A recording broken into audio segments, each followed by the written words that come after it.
Welcome to the Mrs. R Relevant Daily Draft Podcast, brought to you by the Draft Professor. The Draft Professor is a group of podcasters bringing you daily draft podcasts and is home to the only dynamic mock draft simulator which allows fans to mock draft against other fans.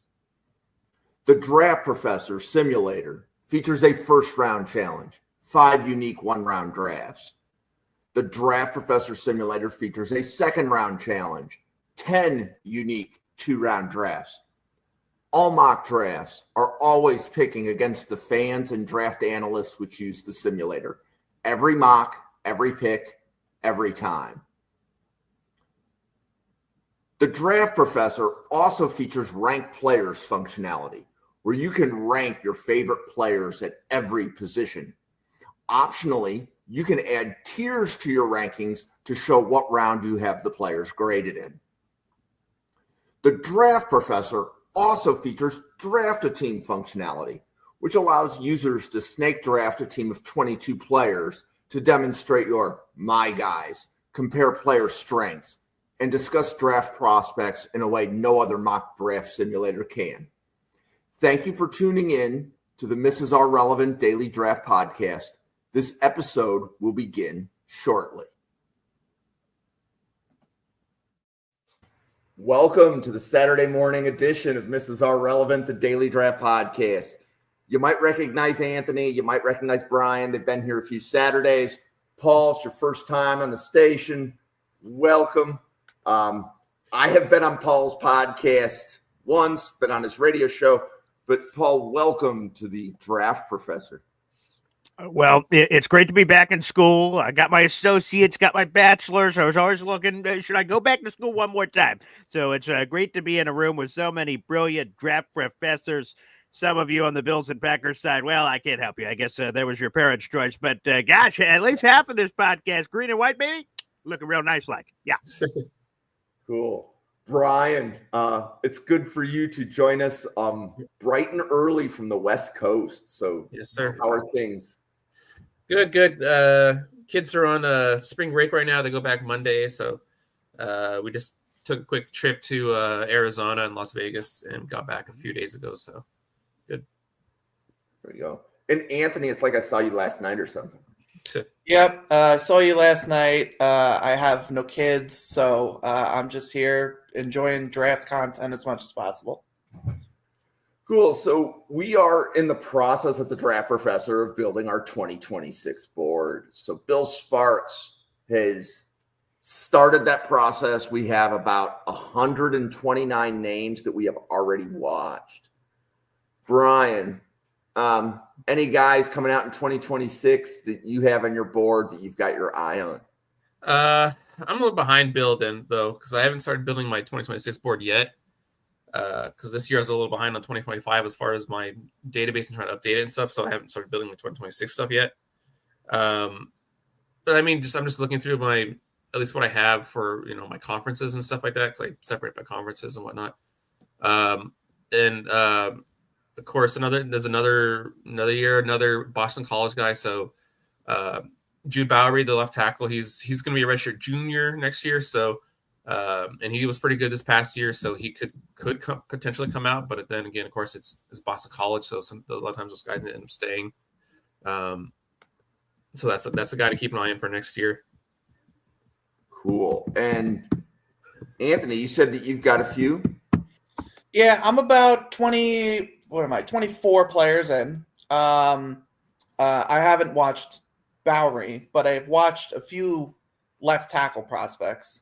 And I'm already fairly confident that the tackle class next year is going to be more worthwhile than it is this year. And obviously a lot of things can change from now till next April, but quite a few tackles that are going to be, I think, pretty solidly first round talent. One, Caden Proctor from Alabama is just a human elephant hybrid almost. He's 6'7", 369. Just a giant of a man.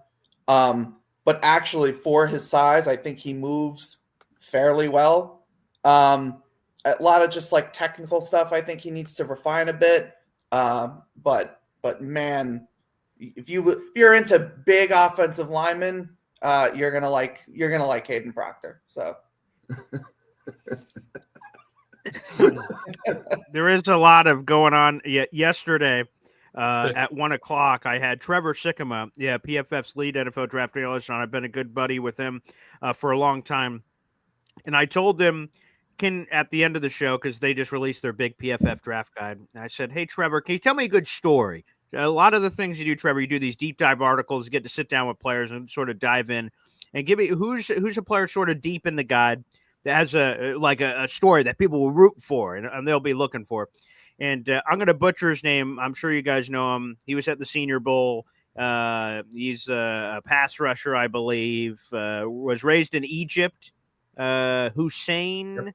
Sonny. And thank From you. Boise State. Yeah, that's right. Yeah, Exactly. Boise State, 100% from Boise State. And so Trevor tells this beautiful story of how, he was born and raised in Egypt, and then he came over. And he said, "Yeah, that's a great story of the draft." And I was just like, isn't it something poetic that maybe, last year Aaron Rodgers skipped mandatory minicamp for Egypt, and somehow the Jets would then end up a player who honed his craft in Egypt. So, a lot of Jet fans have some PTSD here. Vegas, AR initials. It's scary times. Yeah. Yes. So, Anthony, any other offensive tackles that you like for next year? Yeah, Spencer Fano is a guy I think is already starting to get some buzz. He's the right tackle for Utah. Very athletic. He checks a lot of boxes already. I would expect him to be high up. And one guy I don't think is getting as much buzz this early on, but I'm a big fan of Caleb Tiernan from Northwestern. We know Northwestern can coach offensive line very well. They've got a few pros they got a few pros in the league now from there. But Caleb Tiernan has the size. He's 6'7", 329. I think he's pretty technically sound, very smart offensive tackle. He's a guy I would look for as a guy that's maybe not getting a ton of hype in the summer, early on before the season starts, but by the end of the year, if he does well, I think we'll be in that first round tackle conversation. So, Brian, are you familiar with the 4 tackles that Anthony listed? Yeah, I know them all. They're all in my database. Right. So the reason that I'm pointing this out is that already this early in the process, Anthony could rattle off 4 tackles.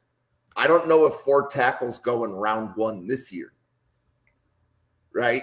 So the fact that we know, at least now, like those are probably going to be top 100 players kind of thing. Right. Like if we know about them now, that it's a good, let's say, barometer. Mm-hmm.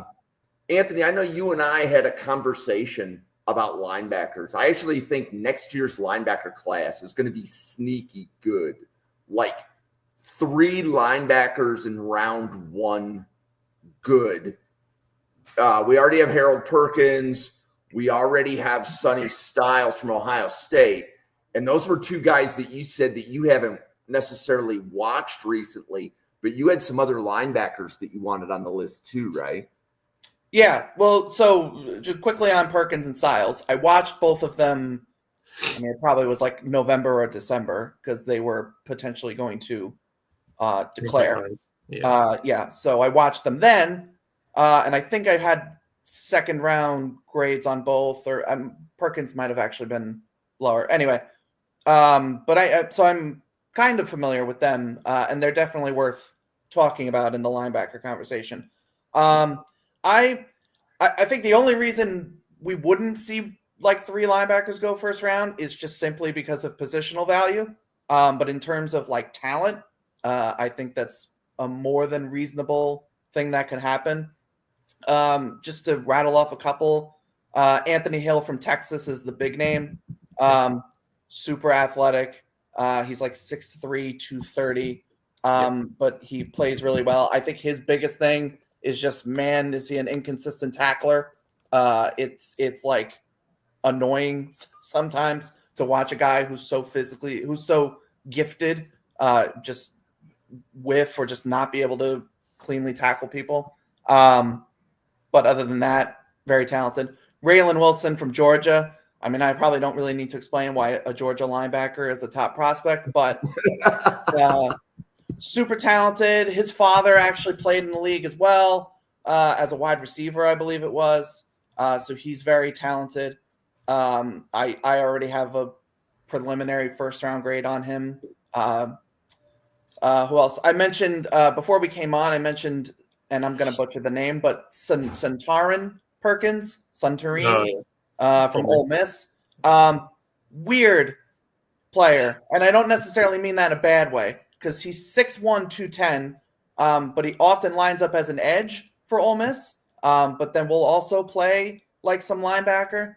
I'm curious how he's used this coming season at Ole Miss if they keep him as an edge rusher. But at the next level, it's just there's no way a 210 edge rusher is going to work. So I think he will have to move to linebacker. But it's an interesting skill set. And then sort of on the opposite end of that, there's a guy named Devin Deal. He's at TCU right now. He is a former wideout in high school that is now 6'4", 250 pounds and plays linebacker / edge. Also lines up in slot coverage for TCU. So a very athletic player, but also has, I think he had like 8.5 tackles for loss last season. So he gets in the backfield as a rusher. A very interesting skill set. And another one I'm curious to see how he is used this season. Great comment. But yeah, Devin Deal is another one of those guys I don't think you're going to hear a lot about in the summer scouting process, but I got my eye on. I like his skill set, and I'm curious how he performs this season. Okay. So, Paul, I love people that join with passionate followers. So your followers are definitely keeping us awake early in the morning. Yes, that's for sure. So my opinion is the quarterback class next year is going to be significantly better. And Anthony, I know that you're a Jets fan. Paul's a Jets fan. What is the quarterback outlook with what you know about the draft class next year? It's 100% going to be better, barring like some sort of if multiple guys get serious injuries or something. But other than that, I'm pretty much banking on next year being a lot better. And so you have the returning guys, Nussmeier at LSU, Aller at Penn State. I would expect both of them to be potential first rounders. Nothing's guaranteed, but they showed those flashes this year. And then there's a lot of question marks in terms of who's going to declare for next year. Arch Manning is obviously the big one. But if I had to bet on it, I would not expect him to declare. So don't get your hopes up there. Yep. But there's Why is still a lot that? of talented guys. Why is that, Anthony? Was that? You said you don't expect him to declare. I'll just randomly interrogate you with questions. Arch Manning, you don't anticipate him declaring. Why? Why is that? I think so even if everything goes well, he plays great, Texas does great, whatever, that is still only going to be 1 year of full starting experience. He is still going to be very young and inexperienced. And even I think he's getting a lot more hype than he kind of deserves. I saw PFF put out a thing where it's if all the quarterbacks this year and next year were combined into one draft class, Arch Manning would be number one. That's kind of insane because he's barely played any games. So I think we need to calm down the Arch Manning train. I think he's got a ton of potential. But even with 1 year starting experience, I feel like the Mannings are going to want him to make sure that he is ready good to go. He's going to be a first overall pick and go into the league and not, face those early struggles. And let's add a layer to that. If Garrett Nussmeier had come out in this draft class, Brian, how high would you have him? Well, he didn't have that great of a year this past year. I mean, the potential is obviously there, but he kind of struggled sometime this year. So, okay, let me rephrase the question. Would you have him ahead of Milroe? Would I have him ahead of Milroe? Probably not, because I think Milroe has a little more upside, stronger arm, more mobility, and stuff like that. Okay, so Brian's what I call an outlier. Yeah. No, I'm teasing. So a lot of us, like I did, Bill Sparks, we had Nussmeier, if he came out this year, ahead of Shedeur Sanders. Wow. Right. But to the point that Anthony was just making, Nussmeier had 1 year of starting, and he chose to return to school. So you'd have to ask the question of, do you think the NIL money is better than a rookie makes? And I'd say for Nussmeier, that's probably true. Where he would have gone drafted, yeah. Yeah. But to me, if Nussmeier and Alar were in this draft class, neither would escape the top 10. Like, they would be mocked to the Raiders over Genty if they were in this draft class, according to like some of the early mocks that we did and what people thought of those quarterbacks. So, Anthony, other than Nussmeier and Alar, what other quarterbacks do you like that are coming out? Yeah. So, I mean, of the draft eligible variety, we'll say, because it's tough to predict. But I mean, you've got Cade Klubnik at Clemson. Too many cool sounds. But I think he really came alive toward the end of the year and impressed me, because I didn't really think much of him early in the year. But after he transferred over from Texas, he came along strong at the end. I'm excited to see Clemson is supposed to be one of the top teams this year. So if he leads them far into the playoff, definitely somebody I think will be on the radar. Sam Levitt at Arizona State, another guy that really came on toward the end of the year. He's got a great. What about the Tennessee kid? Yeah, Imalava is another one. Yes. Yeah. He is a, I don't want to say a projection, but there's the physical tools are there. But there's accuracy issues right now that are abundant. But if he puts it all together this year, the athleticism is there. The size is exactly what you want in a QB1. Definitely somebody worth monitoring. But he's got stuff to clean up. Here's another name. This guy was supposed to come to Syracuse, so unfortunately, it's a very tender topic for Syracuse fans' hearts, because he ended up changing his mind. Lenore Sellers, who ended up going to South Carolina. Yeah. Syracuse fans went, "Oh, our savior," and he went, "Nah, I'm just kidding." Whoop! Out. I like Syracuse Sellers. fans know him. Oh yeah, so what's the temperature on Lenore Sellers? Yeah, so there's definitely a Sellers hive, so to speak. I've seen several people already label him as QB1 for 2026. I'm not one of those people yet, but granted, I haven't evaluated any quarterback, so I can't claim it on anybody. But there's definitely the dual threat skill set is there. There were multiple games last year where he just found a clutch gene, so to speak, and just delivered. There was the one game, I think it was LSU, if I'm not mistaken, where he had like a bad ankle and still just like nearly rallied the Gamecocks back to win that football game. It was a hell of a performance, even though I think they wound up losing. But the big arm, athletic, mobile quarterback, definitely another one that by this time next year could certainly be in that QB1 conversation.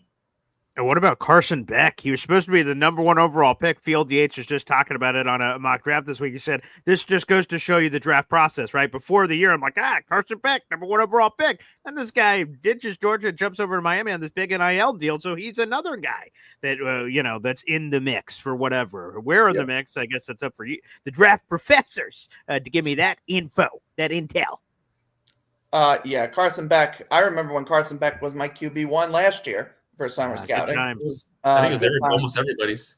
Yeah, probably, and it was, and even then, I think we were all beginning to acknowledge that this class was not going to be a great QB class. but so we kind of just were like, well, Carson Beck is like the lesser of all evils, so to speak. So let's just like throw him as QB1.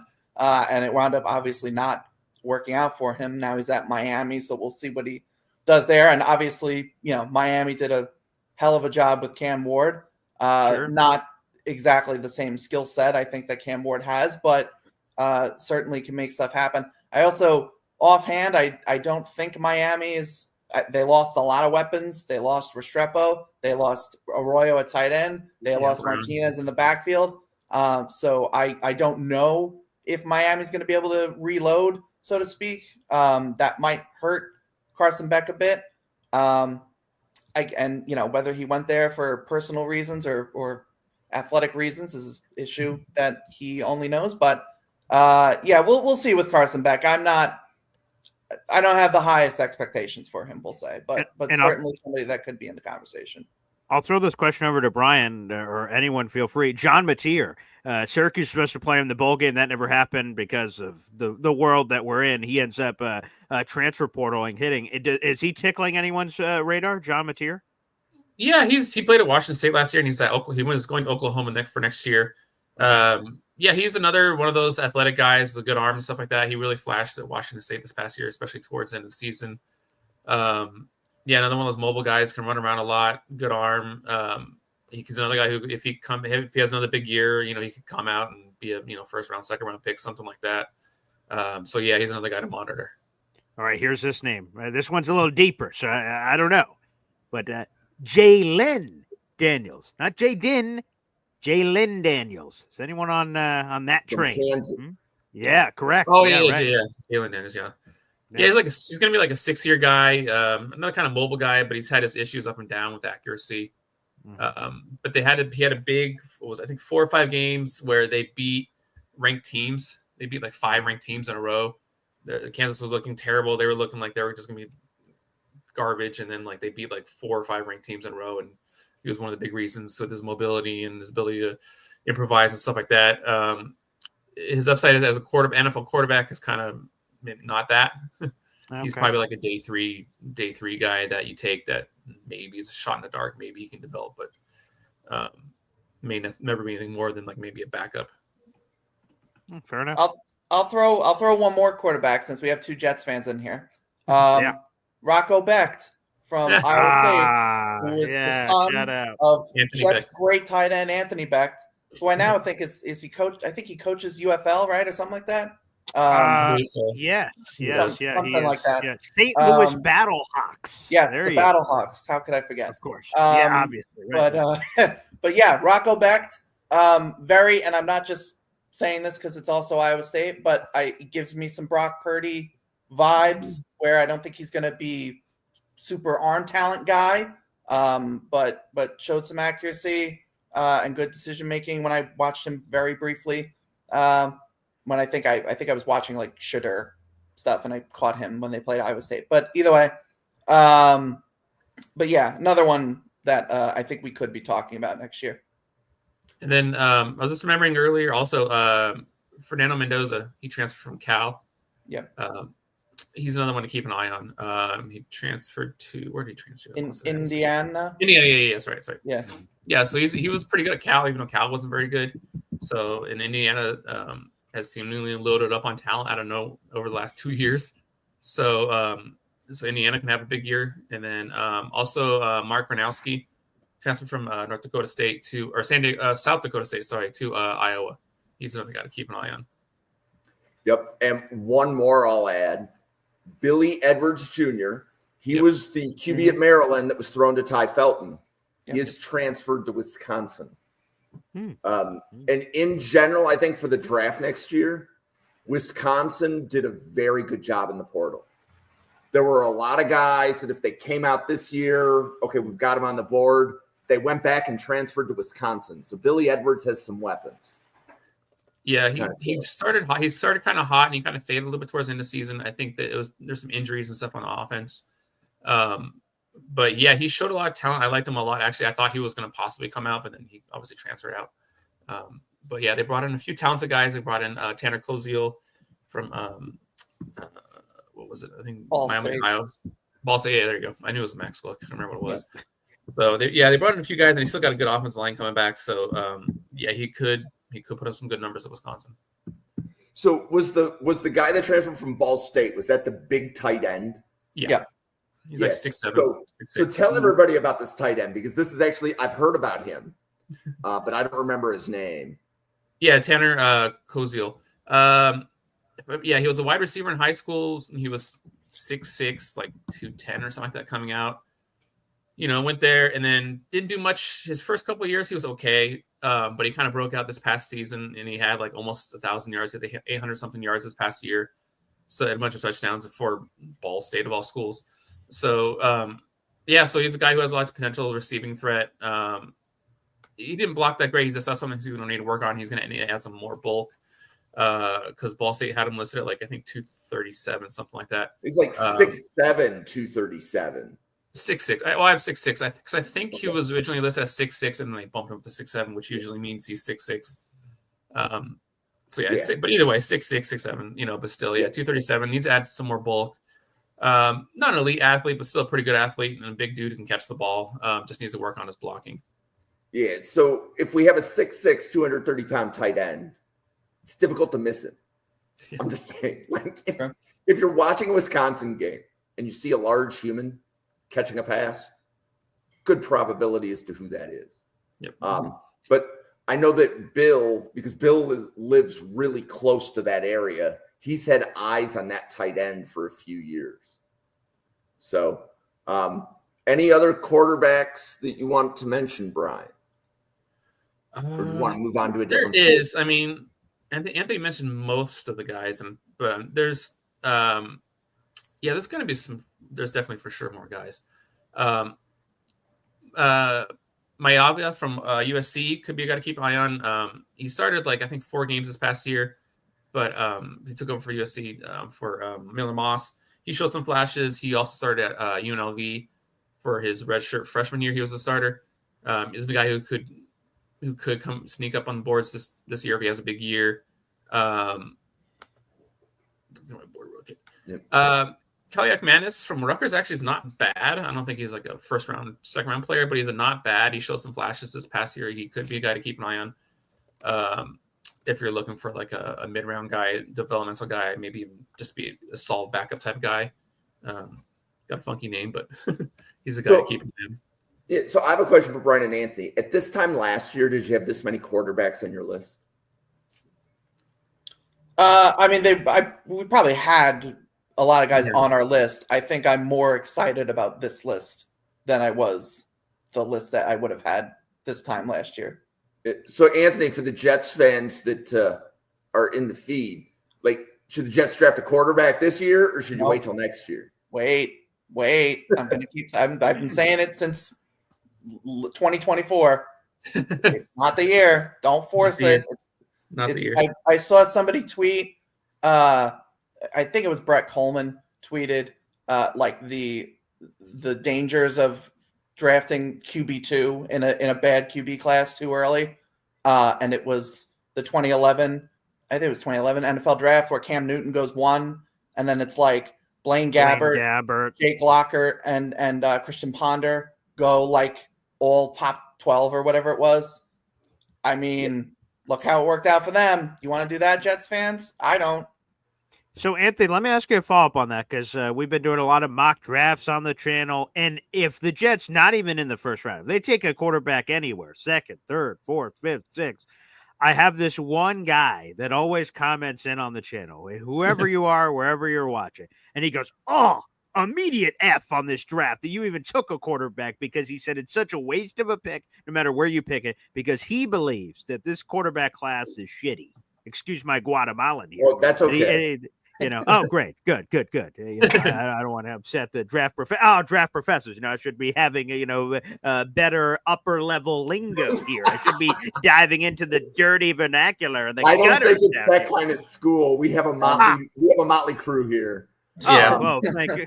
Oh, okay, great. I'm glad you guys are so fucking open to it. Great. Anywho, but yeah, so that's the thing that he says, no matter where you pick it, he always gives it an F draft if we took a quarterback anywhere in the draft at any point, because he thinks that it's just a complete waste. What's your reaction to that, Anthony? Well, drafting a quarterback at 7 versus drafting a quarterback at 103 is like that's not the same thing. If you draft a quarterback at 7, yeah, I probably would say it's an F for at least a very low grade.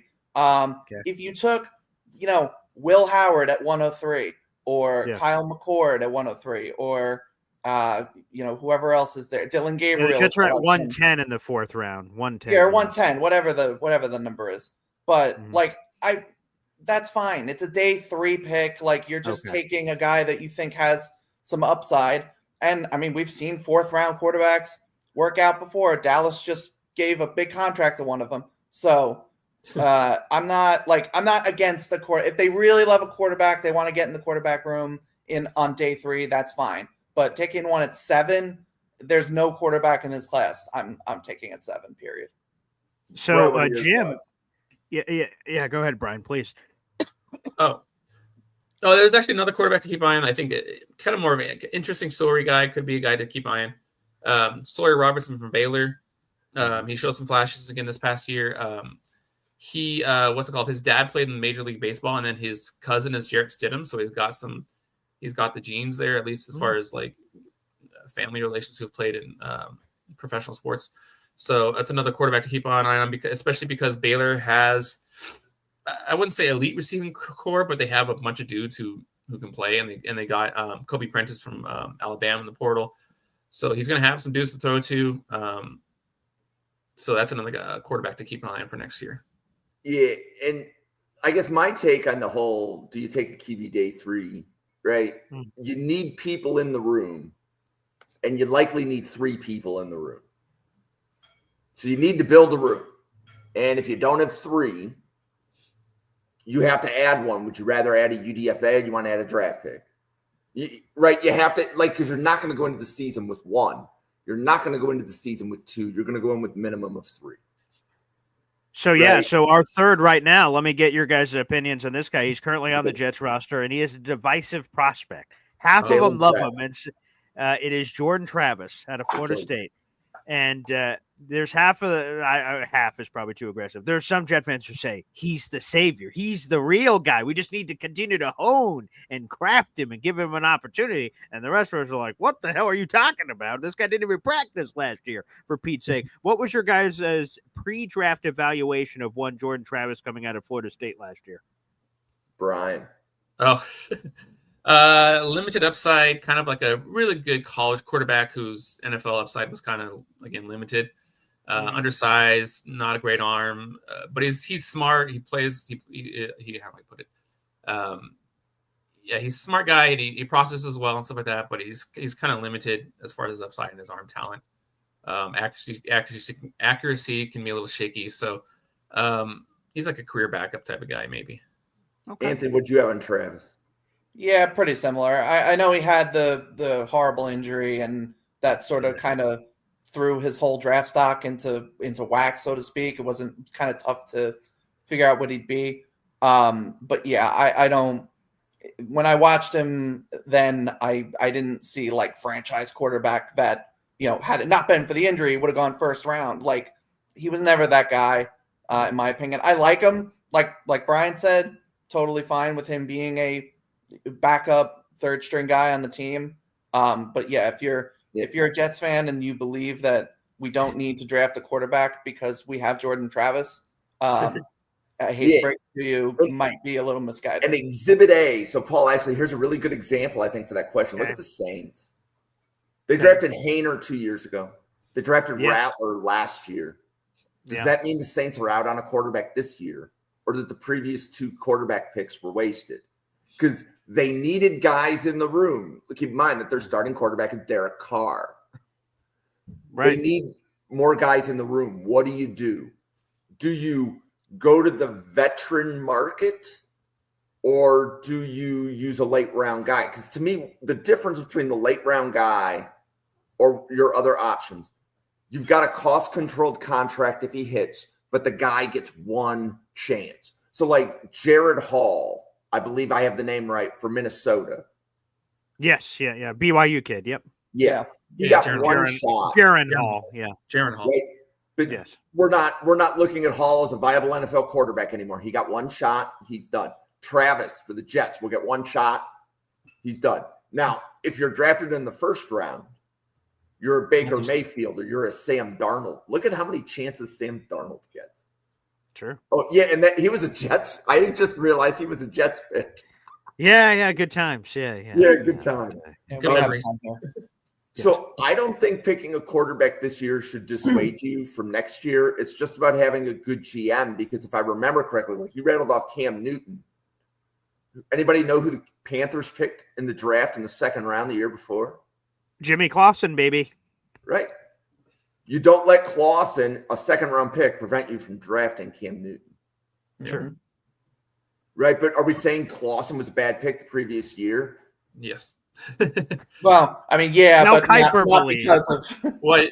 I mean, I knew he was gonna be a bad pick coming out because I didn't like his film anyway. But yeah. But even taking a quarterback second round and taking a quarterback fourth or fifth round is not the same thing either. Like, Of course, yeah. and I Right. mean, look at the Jets have. I mean, Geno Smith was a second round pick. Christian Hackenberg was a second round pick. Like, we invest second round picks in Alan quarterbacks too. Clemens. Those are bad Yeah. picks. So it's like, but no, you take a guy in the fourth or fifth round, like you said, Jim, to fill out the room.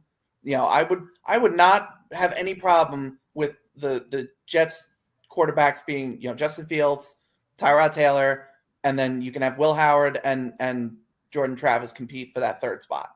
Take one every year, baby. Take Yeah. a quarterback every bleeping year. I've always believed that. Until like you hit, like a you Packers may fan. as well.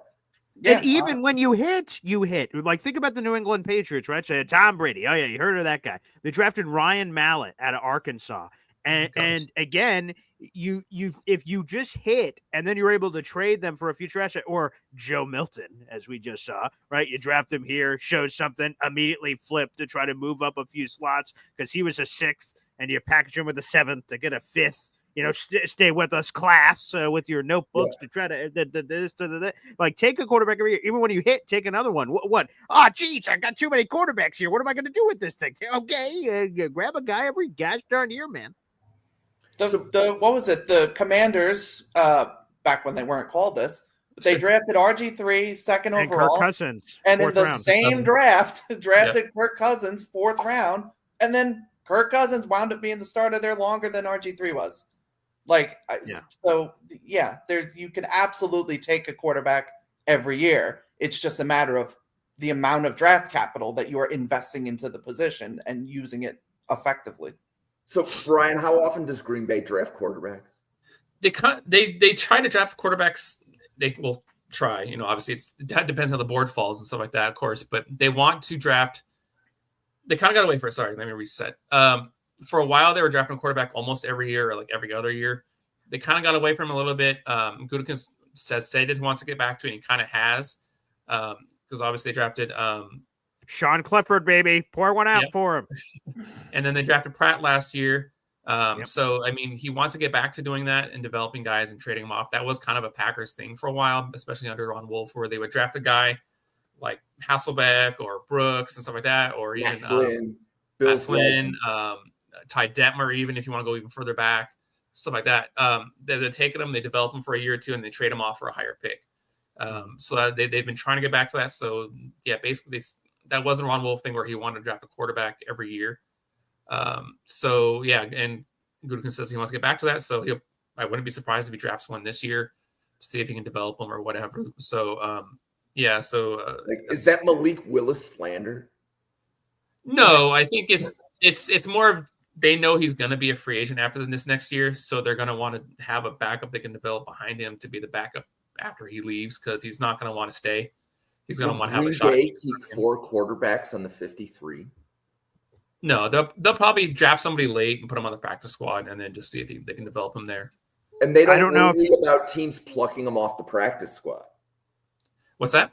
They don't worry about teams plucking them off the practice squad? Not really. I mean, it doesn't happen as much in the NFL as getting players plucked off their practice squad type of thing anyway, because there's so many guys that are out there that get, camp. Most teams take 4 quarterbacks to camp anyway. Most teams have a quarterback on their practice squad. So, I mean, there's always a possibility of it, but it's unlikely. I mean, maybe they keep, maybe if they draft somebody and he plays well in preseason, they keep a third quarterback, on the 53. But more than likely, they'll put him on the practice squad for a year. So, Paul, you want to introduce us to your? Yes, this is my daughter here. Zariah Luna is her name. So, Zariah Luna, you want to say hi? Hi. Oh, very Hi, nice. Now, Zariah. yeah, very nice, honey. My question is going to be to each of you, if you even have one. Do you have a day 3 quarterback of this year's draft that you're pounding the table for and you're saying is your guy? Is there a Brian's guy, an Anthony's guy, a Jim's guy? Because I know there's a Paul guy. That's for damn sure. But I'm curious what the rest of the room thinks. Mine will be Kyle McCord. Hey, okay. It's half homer pick, right? I mean, Sure, right. I have affinity for any player that is an athlete at Syracuse. It doesn't matter what sport. Yes. So great taste. Yeah. Yeah. Brian, how about you? Who's a day 3 guy that you're? Yeah, actually a couple.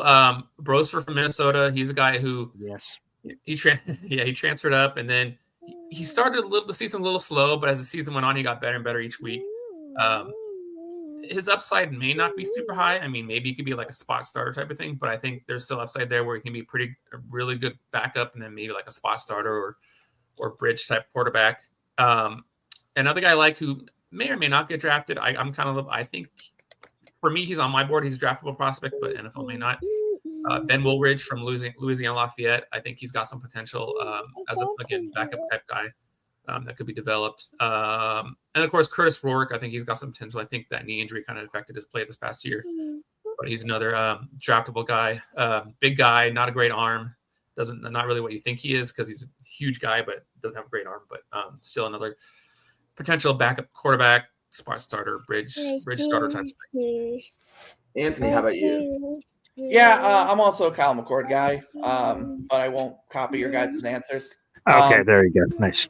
To me, Jackson Dart is still a day 3 guy, but I also won't use that as a cop-out answer. I mean, I said him before, but like Will Howard, like, yes, he is far from a perfect prospect. He's inconsistent and makes some bad decisions. I get all that, but you watch him in some of those late season games against Penn State. The second half of the Michigan game. Like he makes some throws and does some things that you're like, man, this guy's got some talent. Also kind of an underrated dual threat guy. He's a bigger runner. He's not, Lamar Jackson or that kind of guy, but he can make plays with his legs and his size. Again, Will Howard on day 3, I would not have a problem with that.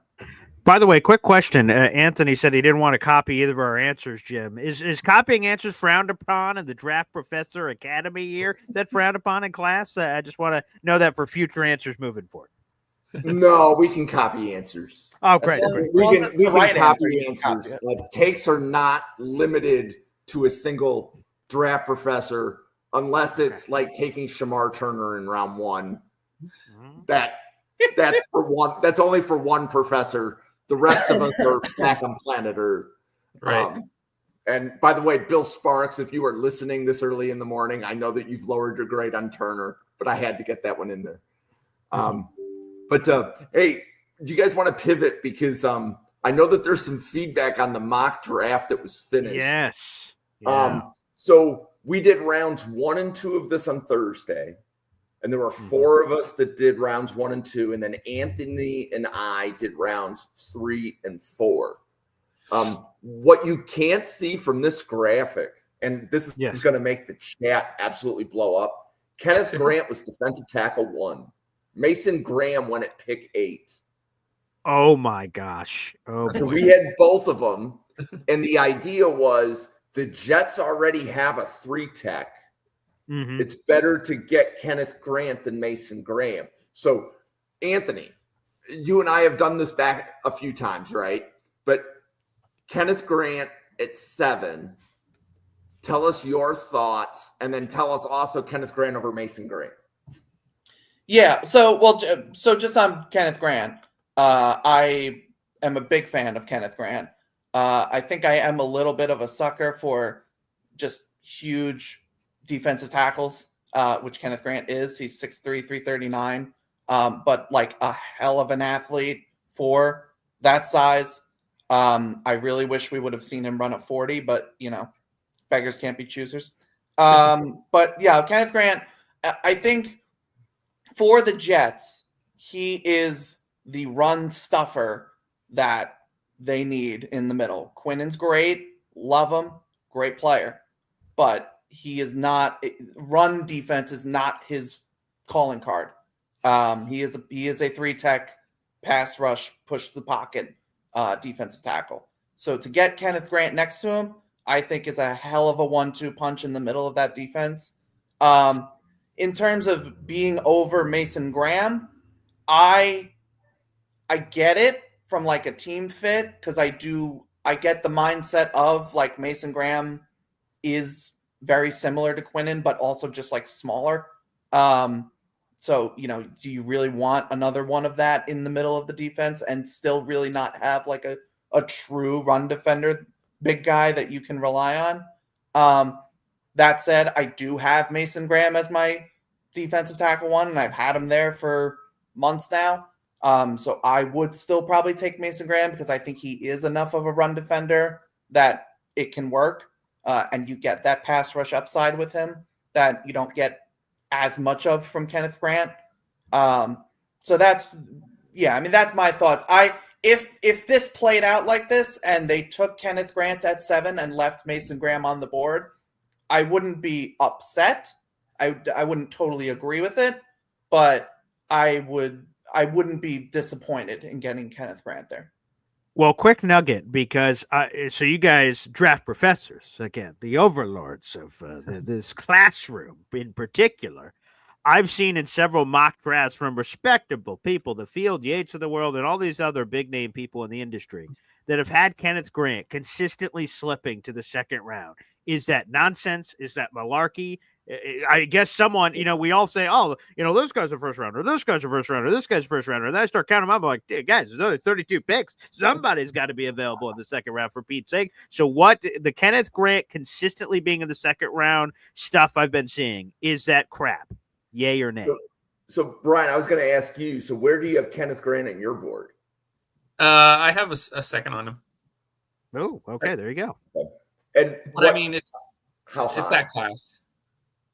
What's that? So, like, is he 30? Is he 33 on your board, or is he closer to 50? Or he's like, yeah, he'd be closer to like 33, 34, 35, something like that. I mean, it's just that class where there's like maybe 15 guys with first round grades, and then after that, it's just a bunch of dudes in the same range. So, I mean, I think his stock he could go anywhere from 15 to 35, 40. I mean, it just depends on who falls in love with 42. Maybe. Yeah. Okay. All right. That's all I needed to hear. How the board ends up this year. It's just a weird year with not a lot of guys, like I said, with first round grades, and depends how teams view guys. Mm-hmm. There's tons of guys who can go anywhere from 20 to 40, whatever range. So yeah, and I think Grant is an interesting evaluation because I've heard people as high as Anthony. I've heard people with Brian, and nearly everybody I talk to is in between, right? So it's like understanding the ranges based upon how people evaluate. So Brian, like, do you have Harmon higher than Grant? Yeah, just because I think he's at the higher upside as far as a pass rusher, and he can play some 1-tech and stuff like that as well. So, and then Nolan higher than Grant as well. I have Nolan lower. Okay. Wow. Do you have any other defensive tackles higher than Grant, other than Graham and Harmon? Just on the board here real quick. Not higher than Grant. Like, is Alexander higher? No, he's around he's in the. I have him a second on him, so he's a little bit lower. But I like Joshua Farmer, but he's kind of in that range, that 40-ish range. Hamilton kind of similar, 30-40 range. So they're all kind of bunched together in similar ranges. And then Anthony, with you, what other defensive tackles are in the same range as Grant in your board? So I have Grant at 11 on my board. I have Walter Nolan at 12 on my board. So they are, right there. and Mason Graham, for context, is at like 3. I think so. The next highest defensive tackle for me is Alfred Collins at 32. That said, though, I don't think the drop-off between Grant at 11 and Collins at 32, or like my next one's Tyleik Williams, I don't think it's that tremendous. Like I'm not taking Alfred Collins or Tyleik Williams at 11, or at 7, I mean. But it's not like this huge disparity where it's like, oh, if you don't get Kenneth Grant or Walter Nolan, you're out of luck. Like, this defensive tackle class is loaded. So if they waited till the second round to get somebody and they passed on to Kenneth Grant, like, that's fine. Like, it doesn't need to be Kenneth Grant. I just happen to think Kenneth Grant is just such a freakish talent. And for context too, I was a big T'Vondre Sweat guy last year. I was higher than consensus on him. So again, I think it's just my love for defensive tackles that look like they ate defensive tackles. But that's just me. Okay. What about? Yeah, go ahead. I was going to say, so Xavier Watts. So yes, yeah. Drew, another draft professor. And I think, Anthony, you've podcasted with Drew. Brian, I don't know that Drew has ever come on for the morning. But Drew also was commenting to me that he drafted Xavier Watts to the Jets in a mock draft, and he got roasted in the chat. And we chatted about that. So it is a very popular draft professor pick for Watts to go to the Jets in round 2. And I know that one of the people that says that that's a good pick is Anthony. So Anthony, sell us on Xavier Watts, safety, round 2. So first I will make it clear that Xavier Watts is 15 on my board. So in terms of value, that's why I love the pick at 42 as much as anything else. Safety has been arguably the most neglected position on the New York Jets for as long as I've been alive. I know we drafted Jamal Adams first round. And Marcus May that year, yeah. Marcus May. We had Calvin Pryor. There you go, Louisville Slugger, baby. Yeah, Louisville Slugger, but like couldn't cover, but whatever. But yeah, so they've addressed safety at points, but like across the history of the Jets, like probably other than like tight end, we just never care about tight end. But like safety is just so neglected. And right now, like, yeah, we signed Andre Sisco.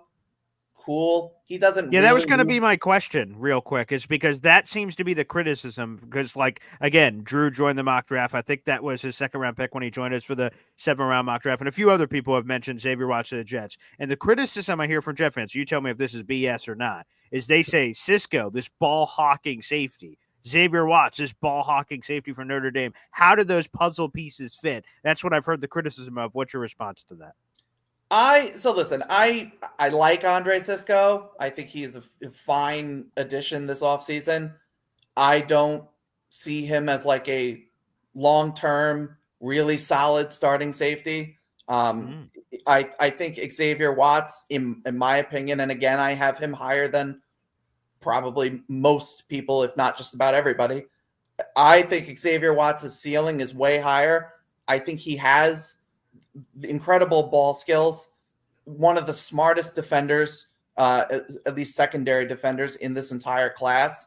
I think his athleticism, it's not elite, but I don't think it's like that awful. I think he's a perfectly fine athlete.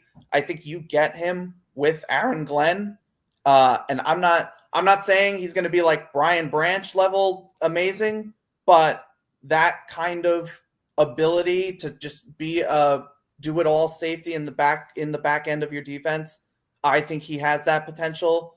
And I don't think Andre Sisco like precludes you from still finding a top end safety and a guy that, would be 30 spots lower than where I have him on my board. I think that's great value.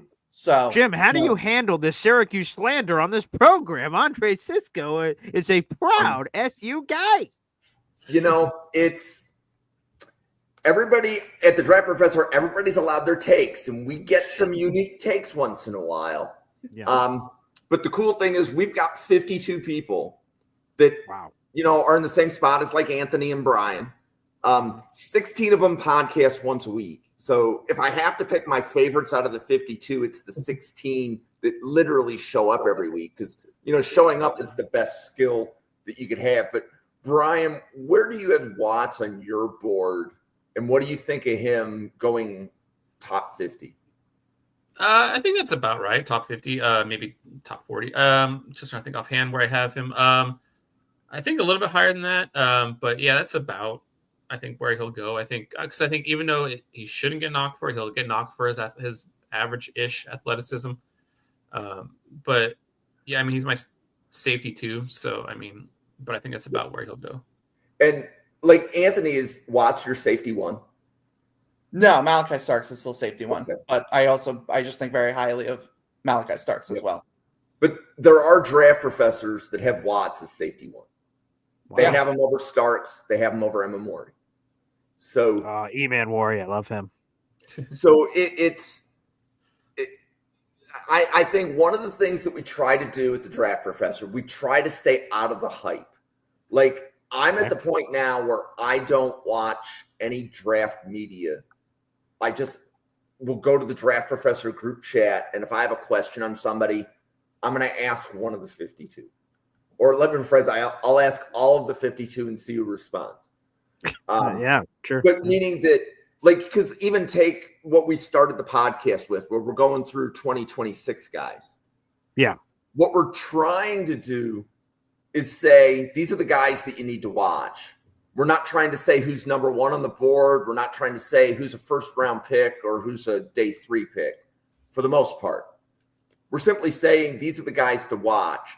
Because if you were to have looked at this time last year, the quarterbacks that everybody was talking about were Beck, Shadur, Ward, and there may have been a couple of other guys in that conversation, but nobody knew who was going to be QB1. And it's, as opposed to start to talk about QB1, let's just talk about here's the players of the class, and let's make sure we get our evaluation right. We don't need to worry about where they were at the beginning, like where they were in May versus where they end up in March and April. We just need to know these are the players to track.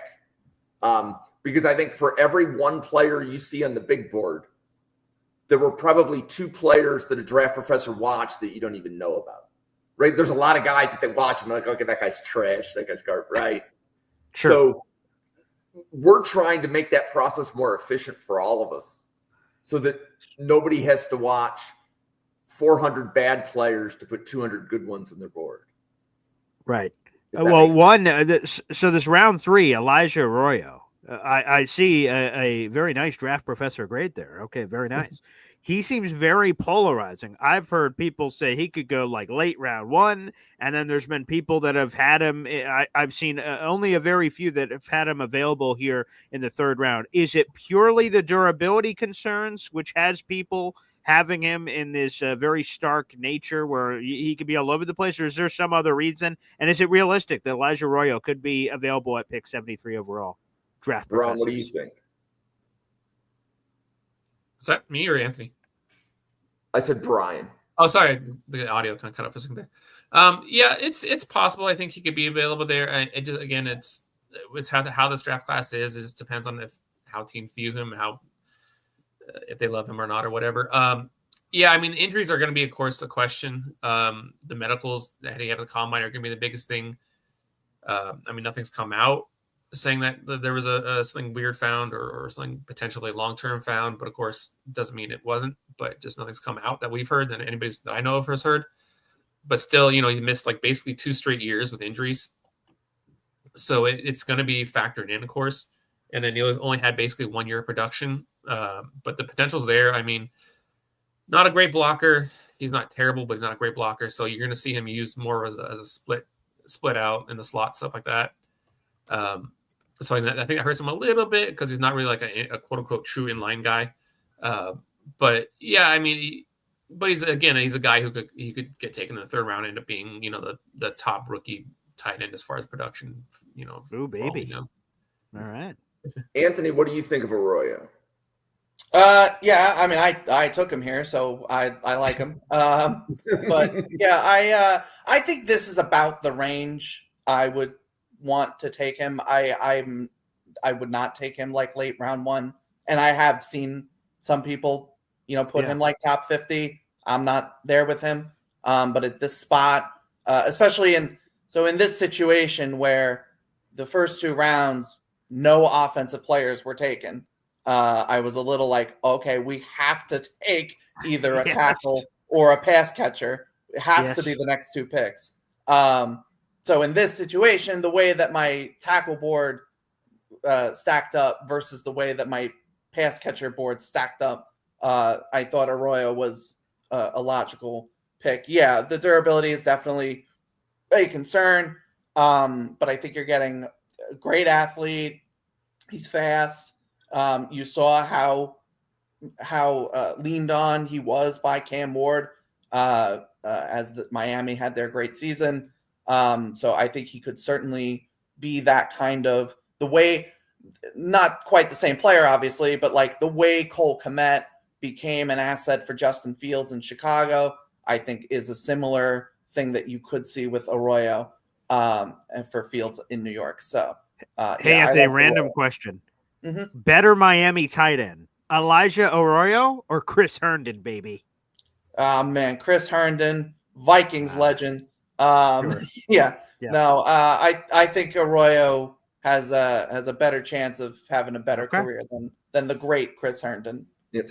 And so, Paul, also an interesting thing, and Anthony and I were talking about this as we finished rounds 3 and 4 of this mock last night. So again, the way this went is 4 of us did rounds 1 and 2, and we were just alternating picks going. The war room. Okay. Yep. Sure. Okay. So we had basically 4 different people's boards establishing who was round 1 and 2, and clearly none of the 4 of us thought Arroyo was BPA rounds 1 and 2 for whichever team scattered to us in the rotation, right? Sure, right. Yep. So one of the things that's interesting with this technique, because that means that different people are completing other people's mock drafts, right, is you begin to get an idea for the variability on a board. And I think with tight ends specifically, you have to remember that rookie tight ends don't do much in the NFL.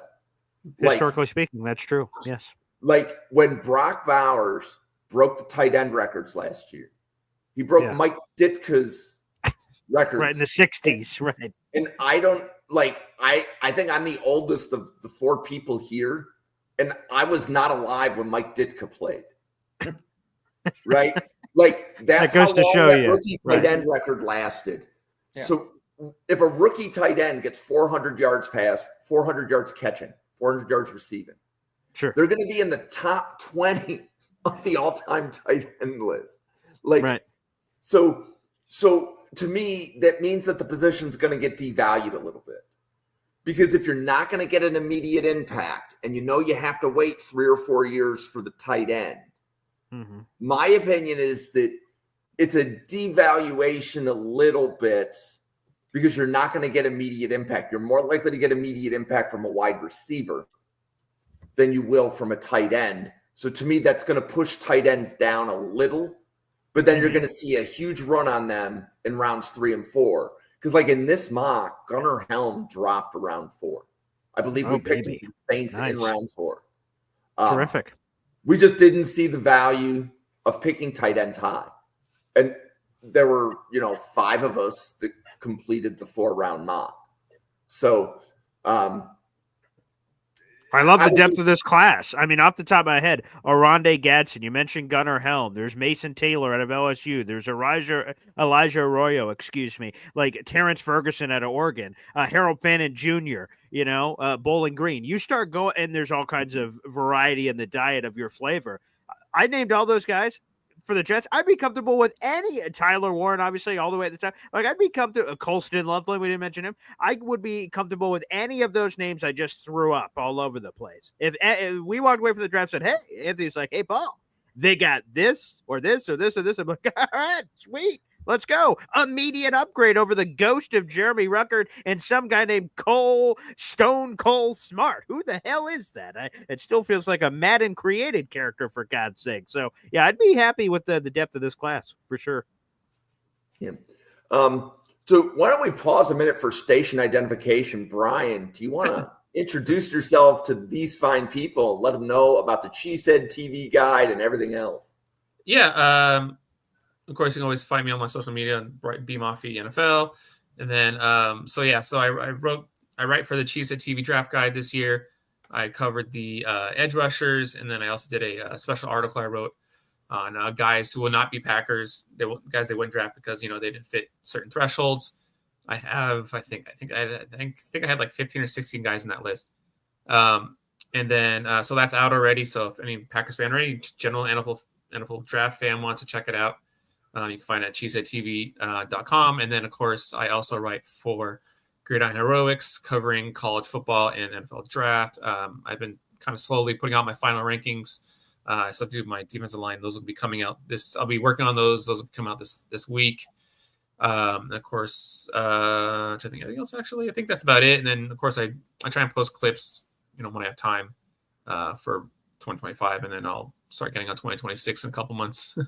Yep. And then we also need to call out fellow draft professor for the Cheesehead TV guide, Dom, because Paul, I know that you know Dom. Dom contributes to the Cheesehead TV guide as well. Yeah, congratulations to Dom C. He's one of the best. I love Dom. So and he connected me to the draft professors. It was he wrote me a letter of recommendation. Said, "Hey, draft professors," and I was like, "Oh, nice, okay." And here we are. Cool. Anthony, you want to introduce yourself? Yeah, Anthony Russo at Anthony_Russo97.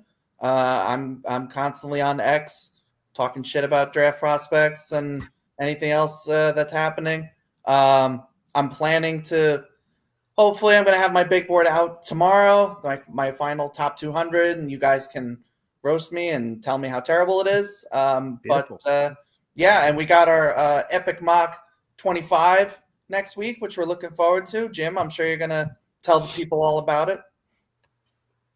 Absolutely. Paul, welcome to the station. You want to introduce yourself to the draft professor audience? Hell yeah, I'm Paul Esden Jr., baby. My nickname's Boy Green. I do sports talk radio in Syracuse, New York. I've been doing that for the last 10 years. I've been covering the New York Jets as a digital reporter for a variety of different websites for about the last 12 years. And yeah, baby, I'm your handsome participant here among our draft professors. So I'm happy to be here. Thank you guys so much for helping me pop this cherry. Yeah.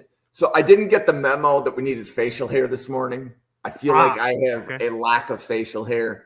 How long does it take for you to grow, Jim? Yeah, it's going to take a while. Okay. So more right around the time Mike Ditka was playing right around the time Jim.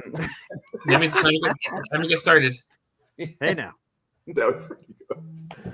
Oh, you can follow the station at NFL Draft Fanatic. No, I am Fanatic. It is the same on YouTube as it is on X. If you look at the YouTube, we have like playlists for every position in the draft. So if your team drafts a guy in the 5th round and you're like, who the F was that? I'm confident with a high degree of certainty that we've already podcasted on the player. So Draft Professor, we typically podcast on the top 175 players. So if your team grabs somebody in round 5 and earlier, we have probably done 8 minutes on the player. That's, when Brian and Anthony first joined the station, they were doing scouting reports. And I mean, Brian was on Armand Membu before the general public knew about him. Like they were able to say, like, this is going to be a top 50 offensive tackle. And this was in October and November, right? So we podcast on the draft literally every day. From October to January, that's our sweet spot because that's when we decide who the draft class is, and we do 8 minutes a player. Guaranteed, if you're in the draft class and you're going to get a draftable grade, top 175, we're giving you 8 minutes. So you can go check all that out. And then, as Anthony said, next week, Epic Mock 25. It is the biggest internet mock draft in the world. We have 32 people drafting for 32 teams. We have war rooms set up for some of the teams. That means that you can either watch the main 257 pick mock draft on the Draft Professor channel, or if you want to tune in to, let's say, a Buffalo Bills war room. What are the Bills doing in that draft? We have that channel set up. And like I said, I believe there's about 12 of the 32 teams have war rooms. So it will be a lot of fun. It's going to be about 18 hours of podcasts. So some of us will be on camera for 18 hours, and some people like Anthony will only get 6 of the 18 because I like him more, so I don't put him through 8. There you go. But specifically, you will see Anthony doing rounds 4 through 7 Saturday night from 6 p.m. to midnight, kind of thing. And he will be able to talk about every single player. That's the kind of people we have at the Draft Professor. That not everybody can talk about the rounds 4 through 7 players, but Brian and Anthony each could, because their boards are just that big. So you just have to know like how big people's boards are and what rounds would be their sweet spot. But definitely happy to have Brian and Anthony with us. And specifically, you will see Anthony a week from tonight doing rounds 4 through 7 for Epic Mock 25. But that was a pretty good set of introductions.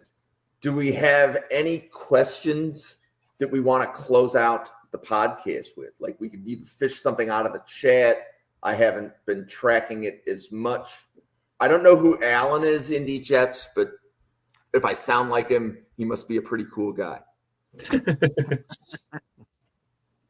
Or is that Alon? That wasn't Alan. That was Alon. No, it is Alan. Yeah, it looks like Alon, but it's pronounced Alan. So you had it right. Fantastic.